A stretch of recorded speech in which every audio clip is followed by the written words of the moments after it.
अस्सलाम वालेकुम। Under the roof of physio सब the best physio in your service. Viewers, आज हम अपनी बैक पेन की थर्ड एपिसोड के साथ हाजिर हैं और बैक पेन के लिहाज से आज जिस कंडीशन को डिस्कस करेंगे उसे हम स्पाइनल स्टेनोसिस कहते हैं। अब स्पाइनल स्टेनोसिस एक्चुअली है क्या? ये एक ऐसी कंडीशन है जिसमें लोगों को बैक में पेन हो और उनकी पेन लेग तक जा रही हो, टांग तक जा रही हो और साथ में पाँव सुन्न हो सकता है या टांग सुन्न हो सकती है। ये कंडीशन अमूमी तौर पे मिडल एज के अंदर आती है। फॉर एग्जांपल जिसकी उम्र 30 या 35 साल से ऊपर है, ये उसके अंदर ज़्यादा प्रेजेंट होगी। यंगर एजिस में ये कंडीशन ज़रा कम प्रेजेंट होती है। इसकी मल्टीपल रीजंस हैं। जो मोस्ट कॉमन रीजंस हैं, अगर किसी को पहले डिस्क स्लिप हुई हुई है तो उस डिस्क स्लिप के बाद अगर उसके फेसर जॉइंट्स डीजेनरेट हो रहे हैं, वहाँ पे ऑस्टियोफाइट्स बन रहे हैं, तो वो स्पाइनल कैनाल को नैरो करते हैं, जिसकी वजह से उसकी कैनाल नैरो हो रही है। और ऐसा पेशेंट जैसे जैसे चलता है या फिर जितनी देर खड़े होता है तो उतनी देर में उसकी लेग और कमर के अंदर पेन आना शुरू हो जाती है। लेकिन तो जैसे ही ये पेशेंट बैठ जाएगा उसकी दर्द कम हो जाएगी। और जो कुछ सेकंड कंडीशन हो सकती है वो वैसे ही ऑस्टियोफाइट बन गया हो, जिसकी age for example more than 40-50 हो गई है, बोन्स डीजनरेट होना शुरू हो गई हैं, किसी भी वर्टिब्रा के अंदर ऑस्टियोफाइट बना है और वो ऑस्टियोफाइट स्पाइनल कैनाल को नैरो करे और उसके बाद फिर से स्पाइनल स्टेनोसिस आना शुरू हो जाए। और जो थर्ड काज अमूमी तौर पे यूजुअली पेशेंट्स में देखी जाती है वो लिगामेंट ऑफ फ्लेमम है, जो कि इनसाइड एक लिगामेंट है स्पाइन की स्टेबिलिटी के लिए, उसकी ज़रा हाइपरट्रॉफी हो जाती है, तो वो भी स्पाइनल कैनाल को नैरो करता है। ये तीन अमूमी तौर पर कंडीशंस हैं जो कि स्पाइनल स्टेनोसिस का बाइस बनती हैं। व्यूअर्स, और ऐसे पेशेंट्स को एक एहतियात मस्ट करनी चाहिए, वो ऐसे कि अगर उन्हें घर के कामकाज करने हैं, बाजार जाना है या कोई भी ऐसा काम करना है जिसमें उन्हें चलने की ज़रूरत है और उन्हें पता चल गया है कि उनकी जो पेन है वो 1 से 2 मिनट चलने के बाद आती है या इतना डिस्टेंस चलने के बाद आती है, तो उन्हें चाहिए कि वो डिस्टेंस कवर करने से पहले ही ब्रेक ले लें और बैठ जाएं।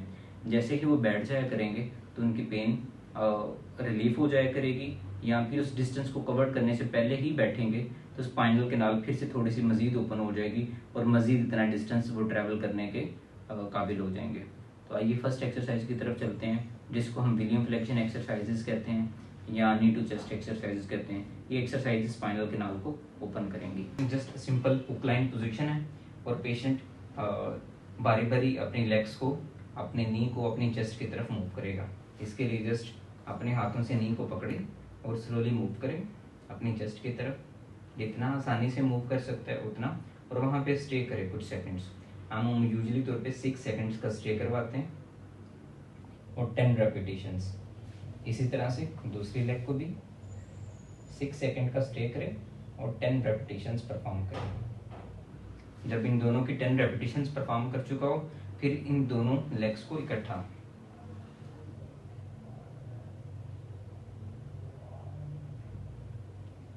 ठीक है। ये हमारी फर्स्ट एक्सरसाइज है स्पाइनल स्टेनोसिस के पेशेंट्स के अंदर। अब सेकंड एक्सरसाइज जो स्पाइनल कैनाल को ओपन करेगी उसको हम pelvic tilting, specially posterior pelvic tilting. तो पेल्विक टिल्ट को करने के लिए अपने दोनों हाथ अपनी कमर के नीचे रखेगा, उस खालो एरिया को कवर करने के लिए आया गया। तो पेल्विक टिल्ट को शो करने के लिए पेशेंट क्या करेगा, अपनी बैक को हैंड्स के ऊपर प्रेस करेगा और साथ में जस्ट हिप्स बेड से ऊपर उठेंगी। फॉर एग्जाम्पल लाइक दिस, यहाँ पे स्टे करें और फिर नीचे चला जाए। ये पेल्विक की पोस्टीरियर टिल्टिंग एक्सरसाइजेज हैं।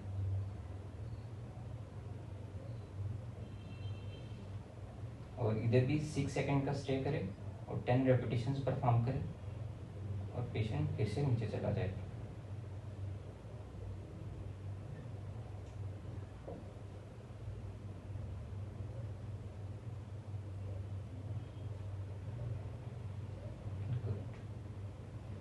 इस एक्सरसाइज के 2 बेनिफिट हैं। एक तो पोस्टीरियर टिल्टिंग से स्पाइन फ्लेक्शन में जाएगी और स्पाइनल कैनाल की ओपनिंग हो जाएगी, और सेकंड इस मूवमेंट के साथ हमारे जो TRA मसल्स हैं, ट्रांसवर्सस अब्डोमिनस मसल, जो कि स्पाइन का एक डीप से स्टेबलाइजर है, ये एक्टिवेट होता है।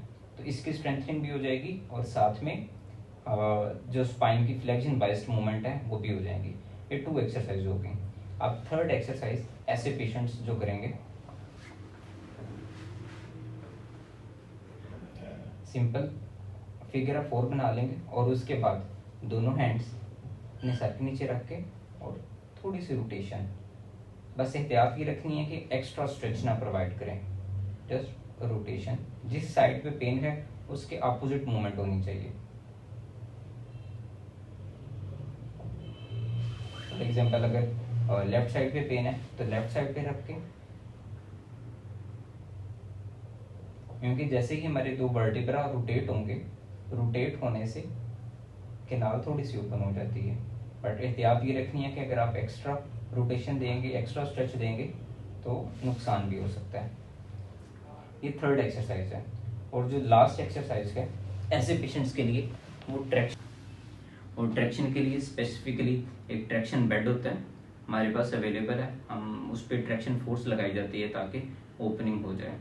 वो अबव वर्टिब्रा को फिक्स करते हैं, बिलो वर्टिब्रा के ऊपर हम बेल्ट लगा के, और उसको एक डिवाइस का, मैकेनिकल डिवाइस जिसके साथ वो उसे खींचती है और साथ में ट्रैक्शन फोर्सेस आती हैं, वहाँ पे स्पेस क्रिएट होती है। और जो सेकंड मेथड है वो अपनी अपर बॉडी रेज कर सकते हैं। उसके लिए आपने किसी भी टेबल की सपोर्ट चाहिए आपको, उस टेबल पे आप ऐसे एल्बोज आपने आपको फिक्स करें और अपनी बाकी स्पाइन को ऐसे हैंग कर दें। जस्ट इस मेथड के साथ आप ट्रैक्शन इंड्यूस कर रहे हैं, और इसको एज लॉन्ग एज जितना पॉसिबल आप होल्ड कर सकते हैं उतना होल्ड करें। इसके साथ ट्रैक्शन इंड्यूस होगी और आपकी पेन रिलीफ हो जाएगी। और इन एक्सरसाइज के बारे में आपको कोई भी क्वेश्चन हो तो आप कमेंट बॉक्स में हमें ज़रूर बताएं, इंशाल्लाह आंसर करेंगे।